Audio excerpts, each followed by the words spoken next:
The Chinese knot is probably the smallest of all knots. To make it, come out from one point and pull out the needle completely.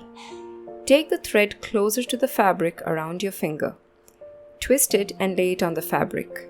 Pass the needle through the twist and through the fabric where you want the knot to be. Pull the thread to tighten it around the needle. Pull the needle through the fabric completely. There, you have a perfect little tiny knot. Let me know if you liked this stitch. Don't forget to check out our bookstore with ebooks for learners at different levels. The link is given in the description. This is Sarah from Sarah's Hand Embroidery. Thank you for watching.